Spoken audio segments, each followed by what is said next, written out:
지난 2002년 11월 24일에 한국교회의 건강성 회복을 위한 간절한 마음을 가지고 희망의 돛을 올렸습니다. 17회가 지났는데요. 그 17회 지나는 동안 우리 한국교회 개혁을 위해서 저희가 열심히 달려왔지만 한국교회는 여전히 어쩌면 점점 더 개혁되어야만 할 그런 상태가 되어가고 있는 것 같습니다.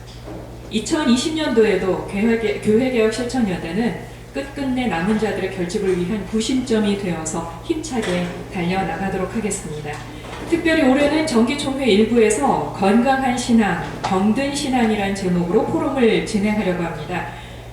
우리가 중독하면은 성중독 혹은 도박 중독 이런 데 중독이라는 말을 많이 쓰는데요.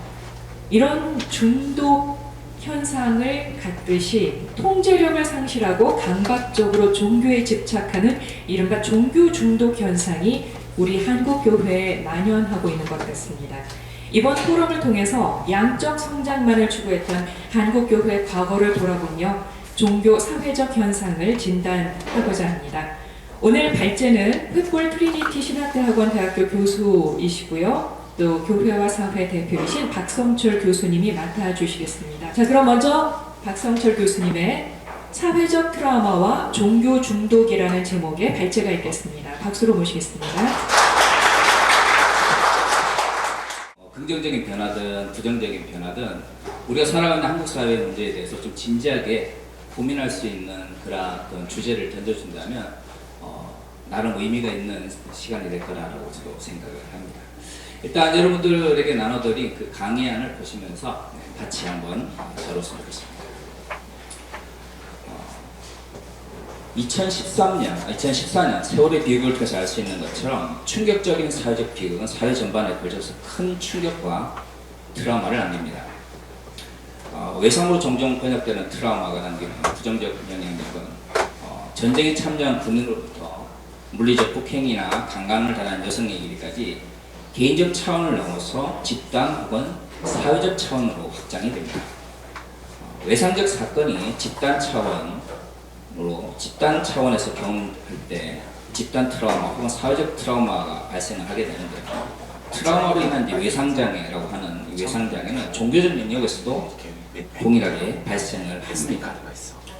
문제는 한국교회가 가지고 있는 근본주의적인 신앙의 어떤 그 이분법적 세계, 저는 뭐 천국과 아니면 이 세상을 구분하는 것을 너무 이제 극단적으로 이제 구분하는 것을 기독교적인 이원론이라기보다는 이제 영지주의적 이원론이라고 생각을 하는데 지나치게 성과 거룩함과 속함을 구분하는 의식들이 기독교 근본주의의 가장 기반에 깔려 있고요. 이러한 기독교 근본주의로부터 자유롭지 못한 한국 교회가 사회적인 부정적 영향력, 사회로부터는 부정적 영향력이 교회에 영향을 미친다는 것에 대해서 잘 인지하지 못하는 그런 경향을 가지고 있는 것 같습니다.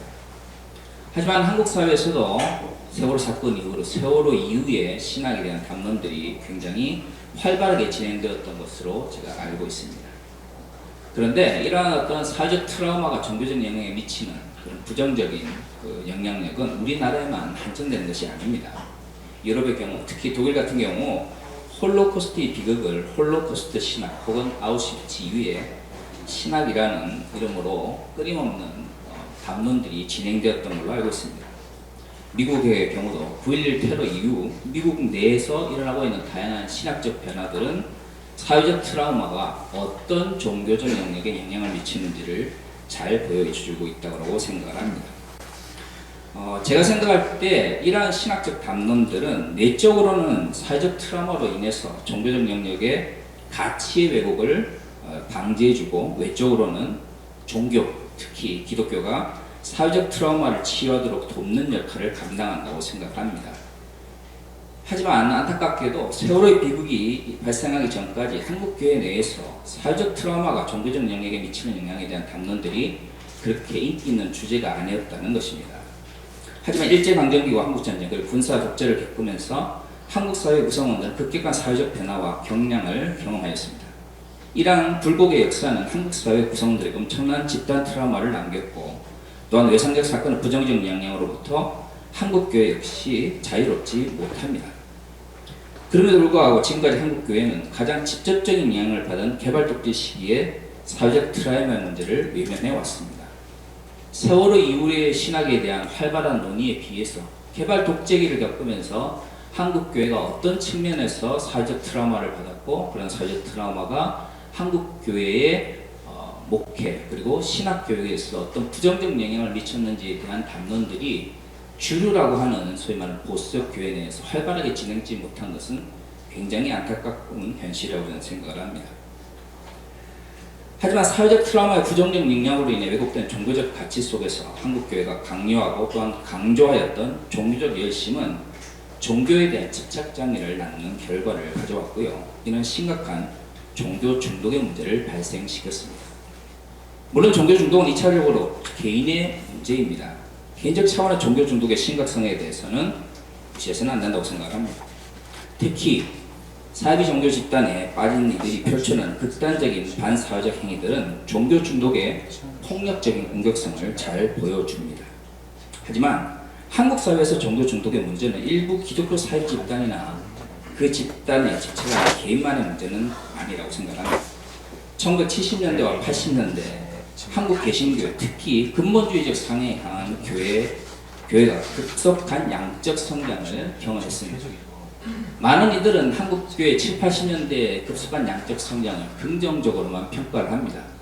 물론 저도 양적 성장의 긍정적 측면을 부인하지는 않습니다만은 모든 급속한 양적 성장에는 부정적 측면을 가지고 있습니다. 저는 그 부정적 측면이 종교 중독으로 인한 급속한 성장을 외면하게 됐던 그런 인식론의 왜곡이라고 생각합니다.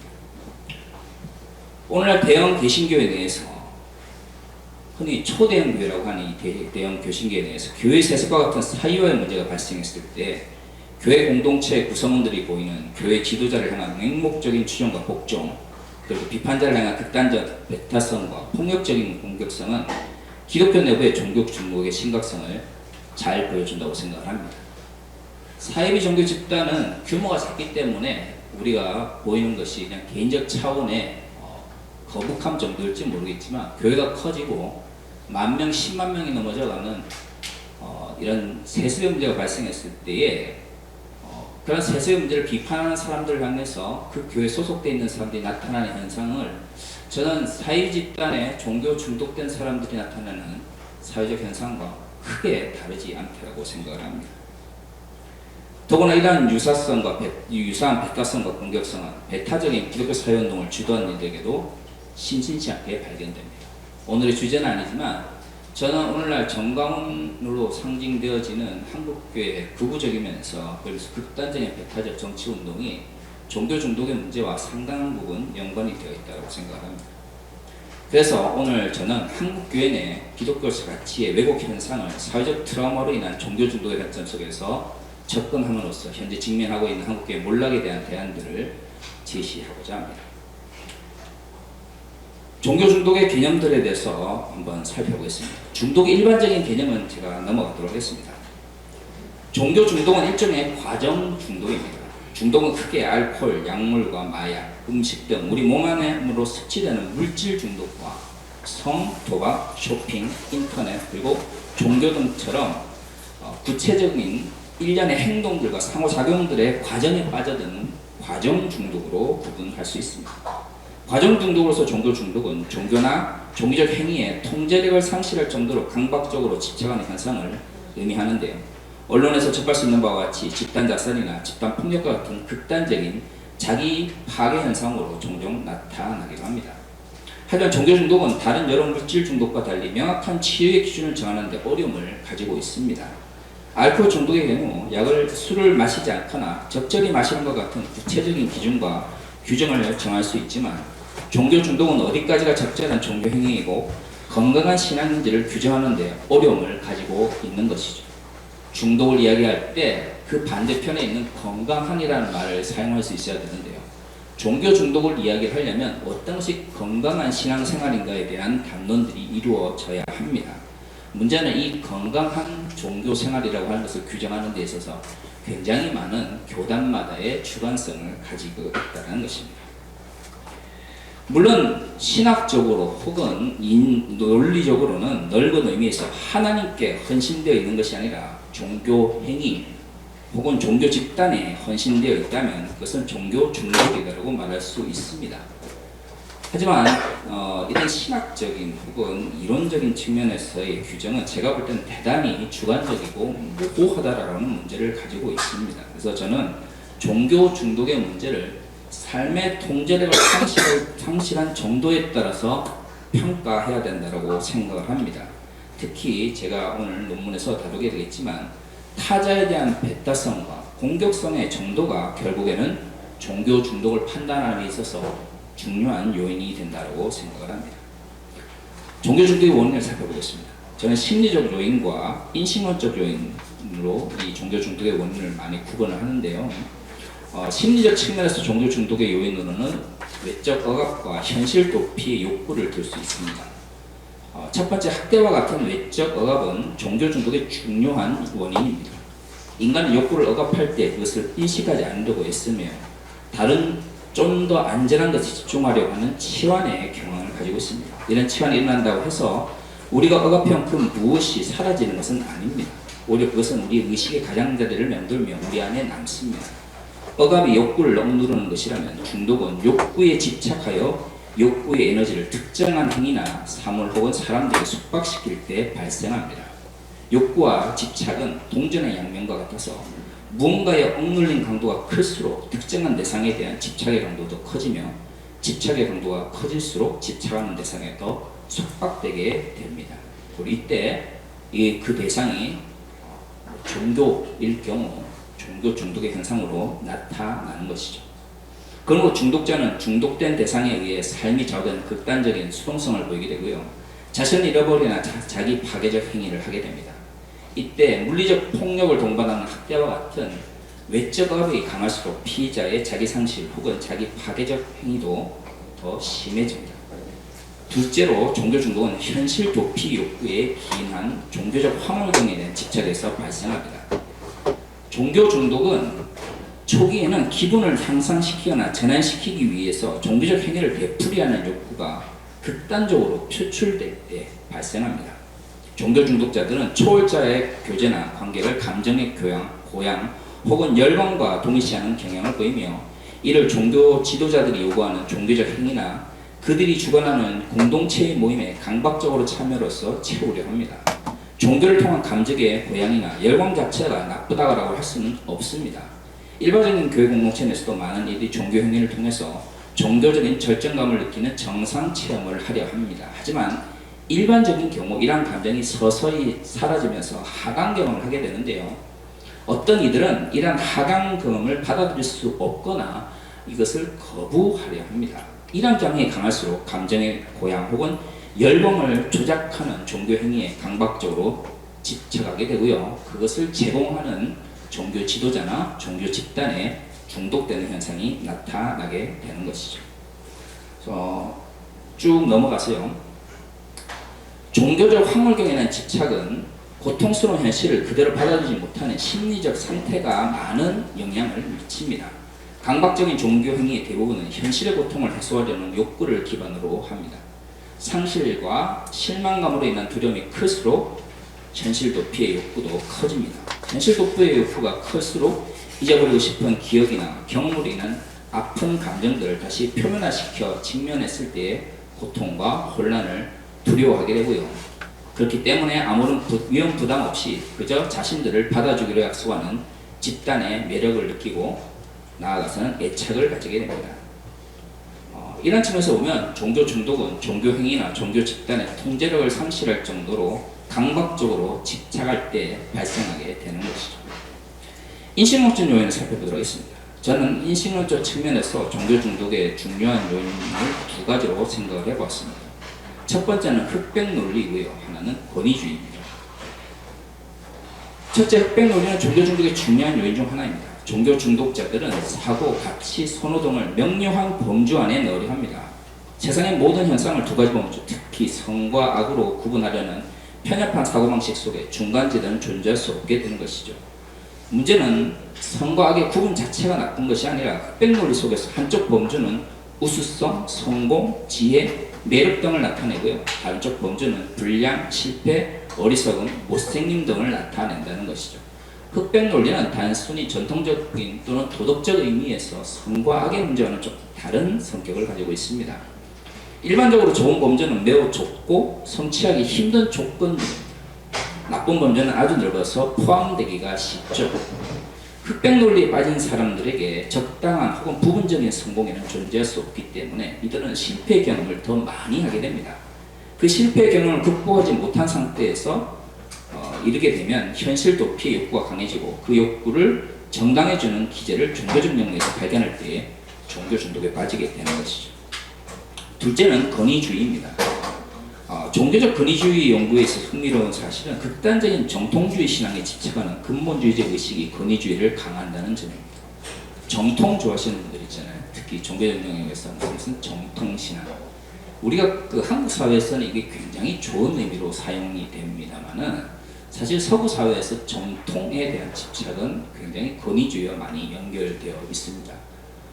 저는 가끔 나중에 또 기회가 되면 말을 하게 될 수도 있겠지만 한국 사회에서 굉장히 긍정적으로 표현되어지는 용어가 우리가 다른 문화 속에서 굉장히 부정적으로 이해되는 그런 개념들을 좀 많이 보게 되는데 특히 이제 민족주의 같은 거. 우리나라는 이제 일제강점기로부터 해방을 하는 도구로서 민족주의가 긍정적 영향을 미쳤기 때문에 민족주의에 대한 긍정적인 인식이 있지만 서구 같은 경우에는 민족주의라고 하는 것이 조금 이제 개념이 다르긴 하지만 파시즘이라든가 전체주의 문제와 연결되어 있기 때문에 또 다른 어감을 가진다고 생각을 합니다. 한국교회는 정통을 굉장히 긍정적으로 생각을 합니다만은 정통에 대한 굉장히 깊은 연구를 보면 근본주의에 대한 연구와 연결되어 있고요. 근본주의적 연구는 기본적으로 권위주의 혹은 권위주의적 종교의 문제와 많이 연결되어 있습니다. 경직된 세계관을 기반으로 하는 근본주의는 정통적인 권위에 의존하여 세상에 대한 명확한 판단 기준을 제공합니다. 이에 매력을 느끼는 이들은 종교적 권위에 쉽게 복종하는 경향을 보이게 되는 것이죠. 권위에 복종하면 할수록 자신의 삶에 대한 극단적인 수동성이 발생하게 되고요. 종교에 중독이 되면 자신의 삶에 대해 스스로 결정하고 판단하기보다는 어떻게 생각하고 행동해야 할지 지도해줄 권위를 가진 사람을 필요로 하게 됩니다. 현실의 고통을 피하고 싶은 욕망은 현실의 삶 속에서 아무런 문제가 발생하지 않을 것 같은 환상을 심어주는 종교 지도자들과 그가 속한 집단의 삶을 맡기고 자신은 그저 수동적으로 따라가려는 경향을 강화시킵니다. 자신의 삶에 대한 극단적 수동성은 권위에 대한 맹목적인 복종으로 이어지는 것이죠.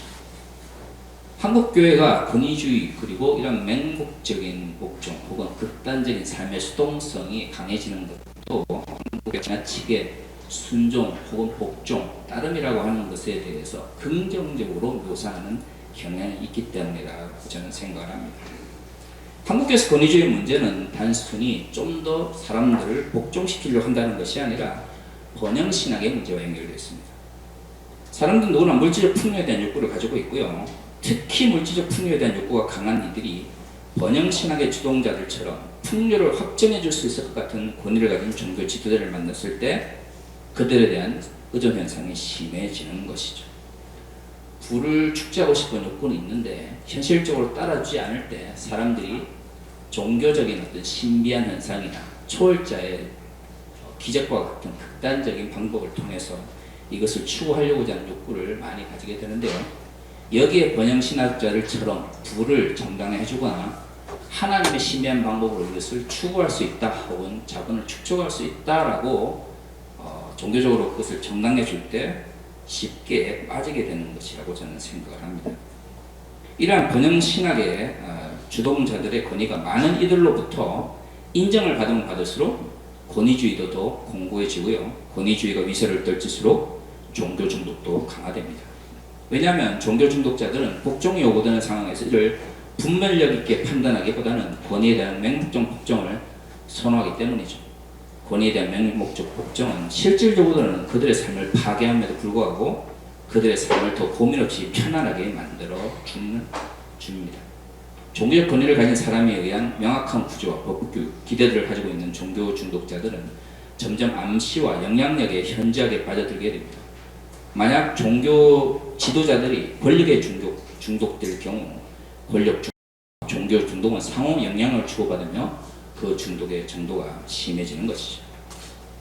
그럼 이런 종교 중독은 어떤 측면에서 현상적인 문제를 가지고 있을까요? 저는 다양한 종교 중독의 문제를 다룰 수 있지만 한국 교회 현실과 관련해서 두 가지 지원 문제를 가장 중요하게 생각을 합니다.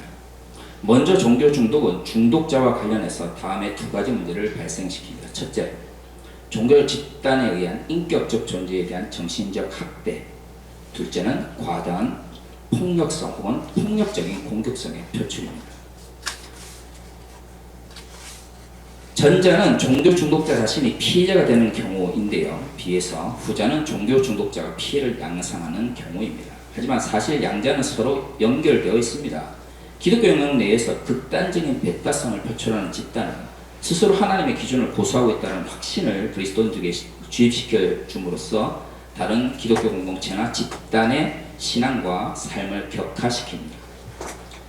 그들은 이를 통해 자신의 집단 내에 있는 이들을 통제하려고 하는 것입니다. 우리 교회가 참 좋다는 말은 교회가 건강할 경우에는 좋은 의미가 되지만 우리 교회가 좋다고 하는 것이 다른 교회에 대한 무시나 혹은 천시로 이어지게 되면 우리 교회에 속하지 않으면 마치 구원을 받을 수 없는 것처럼 느끼게 되는 것이죠.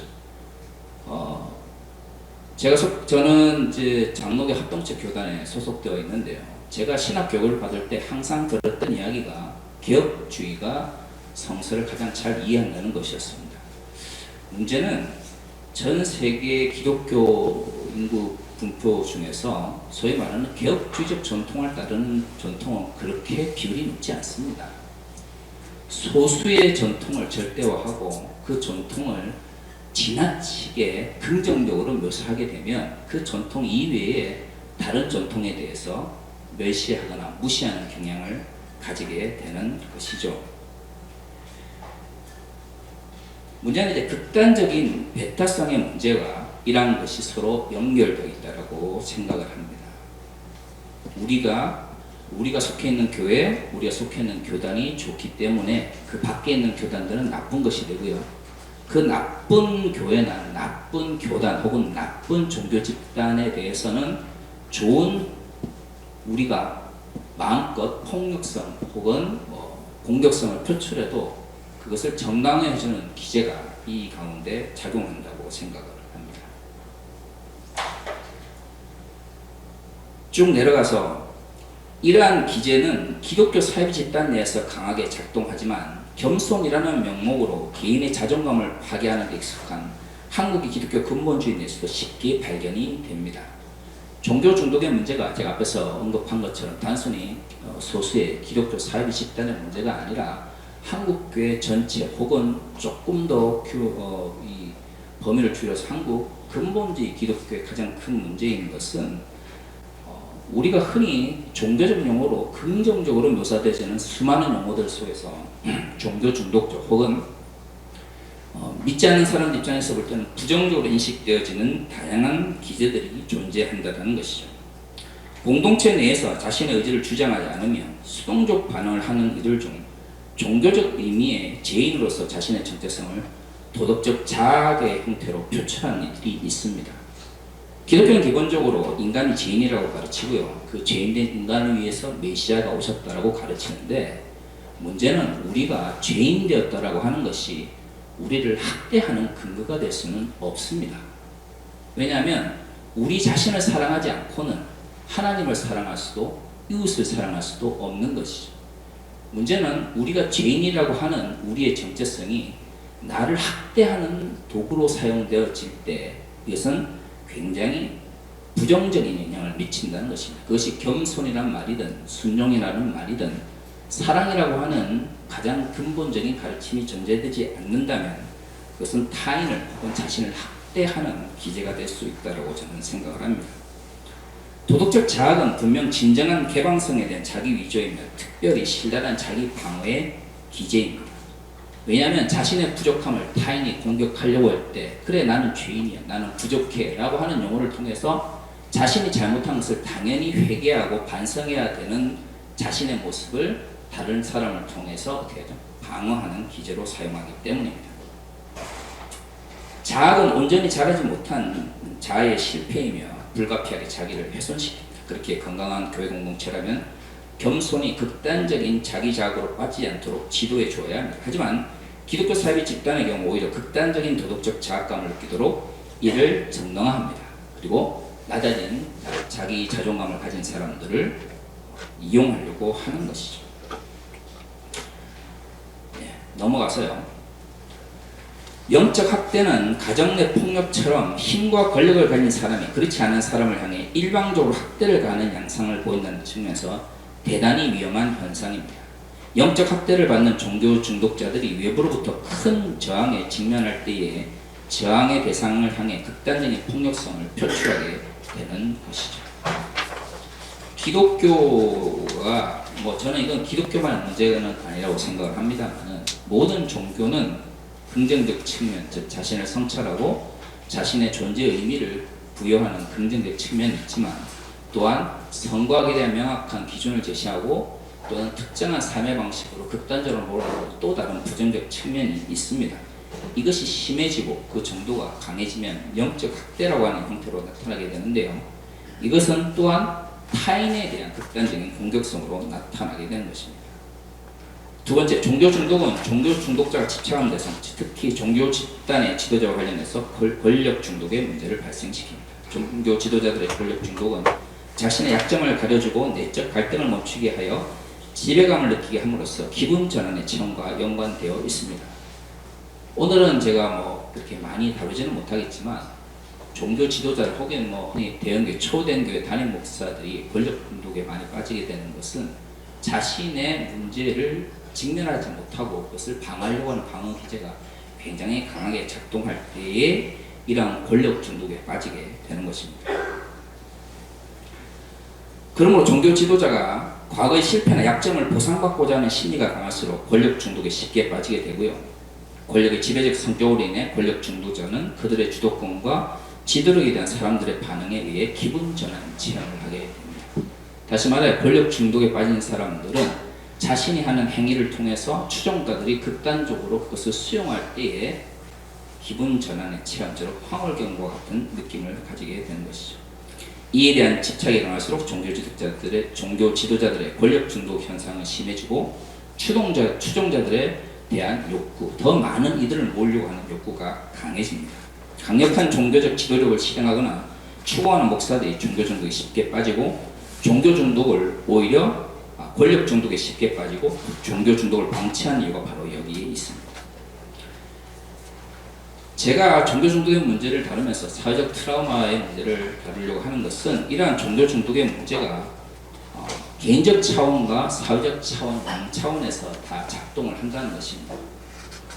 개인적 차원은 제가 논문에서는 실지 않았지만 낮은 자존감이라든가 자기 강박적 행위 그리고 애착장애와 같은 다양한 심리적 현상들이 종교 중독에 빠지게 되는 원인이 됩니다만은 저는 오늘 사회적 트라우마라고 하는 조금 더 포괄적 의미에서 종교 중독의 원인을 살펴보려고 합니다. 이 한국 사회에서 사회적 트라우마와 종교 중독의 상관관계를 보도록 하겠습니다. 외상 혹은 이 외상으로 주로 번역이 되는 이 트라우마에 대해서 제가 앞에 규정했는데 이 부분은 넘어가도록 하겠습니다. 쭉 내려가서 한 패러그래프 지났어요. 트라우마 혹은 외상은 중독과 상당한 밀접한 상관관계를 가지고 있습니다. 물질 중독과 정서적, 육체적 혹은 성적 학대에서는 트라우마 사이에는 밀접한 상관관계가 있다고 하는 것은 이미 많이 연구되어 있습니다. 마찬가지로 과정 중독 역시 트라우마와 밀접한 상관관계를 가지고 있는 것이죠. 종교 중독의 대표적인 원인인 외적 억압과 학대는 트라우마를 발생시키고 트라우마는 외상장애를 남깁니다. 외상장애는 트라우마와 관련된 인간의 다양한 욕구를 억압하는데요. 이때 현실을 인정하고 외상장애를 치유하기 위해서 적극적으로 나서기보다 종교적 기제를 통해서 회피 혹은 외면 공격할 때에 치환 현상이 발생하게 되고 이 치환 현상이 강하면 강할수록 종교 중독에 쉽게 빠지게 됩니다. 집단 트라우마 혹은 사회적 트라우마를 경험한 사회 구성원들이 종교적 기제를 통해서 외상장애를 외면하거나 회피하려고 할 경우 종교 중독의 범위는 단순히 개별 사회 집단뿐만 아니라 특정 종교 전체 구성원들에게 영향을 미치게 되는 것이죠. 저는 한국 사회에 특히 한국 교회에 가장 많은 영향을 미쳤던 개발 독재 시대의 사회적 트라우마를 다음과 같이 몇 가지로 구분해 보았습니다. 첫 번째, 폭력적 공권력과 현실 도피의 욕구를 들 수가 있습니다. 앞서 언급한 같이 강박적인 종교 행위는 종교적 경험을 통한 열광 상태를 지속하고자 하는 욕구에서 비롯됩니다. 이는 현실의 고통으로부터 도피하고자 하는 욕구가 내재되어 있기 때문인데요. 기독교 사회 집단에 속한 많은 일이 나타나는 공통된 현상 중 하나는 개인적인 문제가 발생했을 때 이를 직접 나서 해결하기보다는 열광적 기도나 강박적 예배 참여를 통해서 해결하려는 경향을 보인다는 것입니다.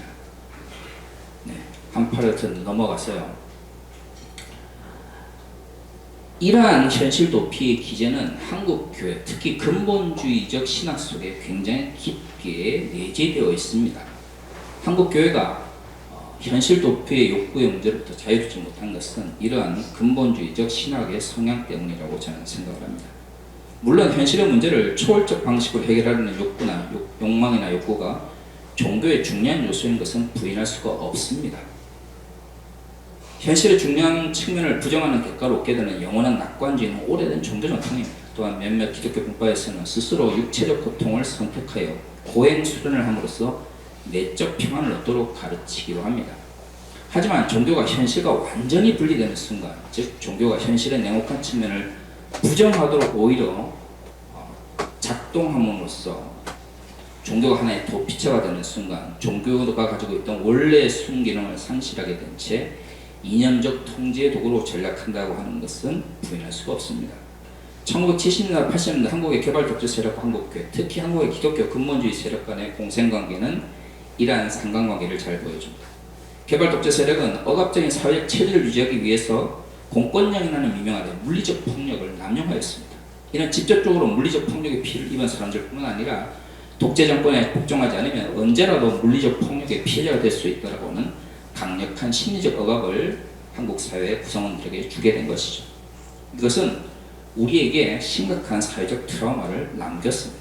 억압적인 사회적 분위기 속에서 형성된 집단 트라우마는 한국 사회 구성원들의 현실 도피 욕구를 강화하였던 것이죠. 이에 한국의 기독교 근본주의 세력은 외적으로 엄격한 정교 분리를 외치면서 정치적인 것을 비성경적이며 반기독교적인 것으로 치환시켰습니다. 이를 통해 개인으로서 바꿀 수 없는 왜곡된 정치 체제와 사회적 영역의 참여는 세속적인 것이 되었고요. 개인으로서 바꿀 수 있는 종교적 영역으로의 참여는 신성한 것이 된 것이죠. 현실 도피의 욕구가 종교 행위의 신성한 참여로 둔갑하였던 것입니다. 그 결과 현실 도피의 욕구를 종교적으로 정당화함으로써 심리적 안정감을 제공했던 기독교 근본주의 교회에 많은 사람들이 급속도로 유입하게 된 것입니다. 하지만 치환 현상이 발생한다고 해서 모든 것이 문제가 되는 것은 아닌 것이죠. 두 번째는 사회적 가치체계 회의라와 자본주의적 구매 욕구를 들 수가 있습니다. 앞부분은 제가 넘어가도록 하겠습니다. 개발 독재 시대의 경제 성장은 굉장히 절대적인 가치였던 것입니다. 문제는 경제 성장을 위해서 정치적 안정이 불가피하다라고 하는 이유로 시민들의 정치 참여를 크게 제한하면서 독재를 정당화하였고 자본주의 체제와 이념이 개발 독재 세력에 의해서 유리한 방식으로 왜곡되는데도 불구하고 이것이 신성화되었다는 것입니다. 자본주의, 특히 신성화된 자본주의가 우리 모든 한국 사람들에게, 한국의 구성원들에게 억압적으로 주입되기 시작한 것이죠.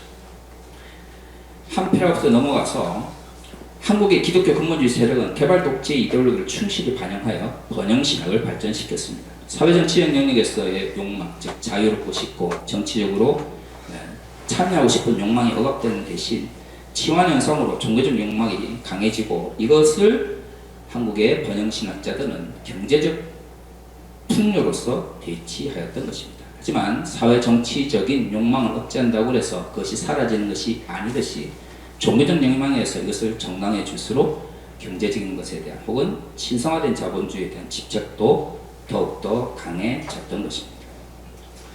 한 패러부터 넘어갔어요. 그러므로 저는 번영신학이라고 하는 것이 단순히 부를 정당화해 주는 것이라기보다는 물신숭배 현상이라고 생각을 하고, 이러한 측면에서 신성화된 자본주의를 기반으로 종교에 중독되어 있는 사람들이 바치는 헌금이나 물질적 기부는 하나님께 바치는 헌신이 아니라 자본적 투자를 종교적 명목에서 감행하는 것이라고 생각합니다. 권위주의의 내재화와 권력 중독의 문제는 앞에서 제가 다뤘기 때문에 간단히 설명을 하면, 군사문화가 가지고 있는 권위주의가 한국교회에 부정적 영향을 미치게 됐는데요. 한국교회가 특히 수직적인 서열관계에 익숙한 것은 한국 사회가 가지고 있는 군사문화가 우리가 일치하지 못하는 차원에서 우리의 삶의 전반에 부정적인 영향을 미쳤기 때문입니다. 독재자들이 권력에 중독되는 것처럼 초대교회 목사님들이 서열화된 교회 구조 속에서 더욱더 자신의 권력을 강화하려고 하고, 성도가 아니라 종교적 추종자들을 필요로 하게 되는 현상이 발생하게 되는데, 한국 교회가 이것을 굉장히 진지하게 성찰해야 했음에도 불구하고 그러지 못했던 것이죠. 더구나 이것이 군사문화가 편집전적인 반공주의와 결합되어서 굉장히 억압적인 형태로 우리에게 주어졌음에도 불구하고 이것을 거의 무비판적으로 한국교회가 받아들였다고 하는 것은 굉장히 부정적인 현상입니다. 편집적인 반공주의에 빠지신 분들이 현실 자본주의에 대한 비판이나 아니면 남북 문제에 대해서 굉장히 적의를 나타내거나 아니면 극단적인 폭력성을 드러내는 현상과 한국교회의 초대교회 담임 목사들에 대한 비판 혹은 현실 한국교회에 대한 비판을 들었던 종교 중독자들이 그 반대자들에게 나타나는 현상을 비교해보면 크게 다르지가 않습니다. 마지막에 나가는 말을 보도록 하겠습니다. 한국교회 몰락은 성적 소수자나 이슬람과 같은 외적 요인에 의한 것이 아닙니다. 사회적 트라우마를 제대로 인식하지 못한 채 상처 입은 마음과 그 마음을 숨기려는 왜곡된 욕구가 만들어낸 잘못된 종교적 가치가 한국교회를 몰락으로 내몰고 있는 것이죠. 이러한 현실 앞에서 사회적 약자와 소자를 악마화하고 한국교회를 무너뜨리는 가상적으로 상정하여 그들에 대한 억압과 차별 그리고 배제를 정당화하는 방식은 허구의 요인에 기이한 잘못된 접근 방식입니다. 이러한 접근 방식으로 교회 세습, 젠더 차별적 교회 구조, 위력에 의한 성폭력 등과 같은 한국교회의 근본적인 문제를 해결할 수 없습니다. 그러므로 지금 한국교회가 성찰해야 하는 것은 사회적 트라우마로 인해서 우리의 기독교적 가치가 왜곡되지는 않았는지, 그리고 그런 왜곡된 기독교적 가치가 건강한 신앙생활이 아니라 종교 중독이라고 하는 극단적 삶의 모습으로 우리를 내몰고 있지 않는지 진지하게 살펴보아야 하는 것이죠. 왜곡된 신앙은 하나님과의 관계가 아니라 개인의 삶을 통제하는 종교에 파괴적으로 위험스러울 정도로 몰두하게 만듦으로써 사람을 학대하고 조종하고 중독에 빠지게 합니다. 종교 중독을 성찰하지 못한 상태에 이루어지는 목회는 많은 경우 추종자들을 만들려고 하는 개인의 욕망에서 비롯되는 경우가 많습니다. 저도 목사지만 과연 오늘날 한국교회 목사들로부터 목회를 크게 하고 싶은 욕망이 단순히 하나님 나라를 위한 것인지, 아니면 주변의 동기들과 선후배들 그리고 같은 목사들에게 좀 더 인정받고 나의 종교적 영향을 확장하기 위한 것인지에 대해서 진지하게 물어볼 필요가 있는 이유도 바로 이것이라고 생각을 합니다. 종교 중독을 기반으로 한 열정은 하나님 나라에 대한 열정이 아니며 자신의 트라우마를 가리기 위한 왜곡된 기제일 뿐입니다. 그러므로 종교 중독의 문제를 해결하지 않은 채 강요되는 종교적 행위와 참여는 오히려 기독교적 가치를 왜곡하는 모습을 가져옵니다. 이는 그리스도인의 정치적 참여에서도 그대로 적용이 됩니다. 정강훈으로 대표되는 기독교 극우 정치 세력의 폭력적 공격성은 종교 중독이 정치적 영역에서 왜곡되어 나타날 때 어떤 부정적 영향을 나타내는지를 잘 보여줍니다. 이러한 현실을 극복하기 위해 한국교회가 가장 먼저 해야 할 일은 종교와 정치를 극단적으로 분리하여 바라보는 기독교 근본주의 시각을 포기해야 합니다. 왜냐하면 한국교회가 정치적 영역의 왜곡으로 인한 사회적 트라우마로부터 자유롭지 못하는 사실을 인정할 때 비로소 문제 해결의 첫 단계가 시작되는 것이기 때문입니다. 양자를 서로 관련 없는 분리된 영역으로 가르치는 기독교 근본주의는 현실을 직면하지 못하게 합니다. 물론 한국교회 종교 중독을 해결하기 위해서 개별적 차원의 노력을 무시해서는 안 된다고 저는 분명히 생각을 합니다. 종교 중독자가 스스로 그 중독에서 벗어날 수 없듯이 기독교 내부의 힘만으로는 이를 해결할 수가 없습니다. 그래서 저는 종교 중독의 문제를 진지하게 고민하는 한국 교회 그리스도인이라면 시민사회의 연대를 통해서 건강한 교회 모습을 찾아가기 위해서 시도해야 된다고 생각을 합니다. 네. 제 논문 발표를 들려주셔서 감사합니다.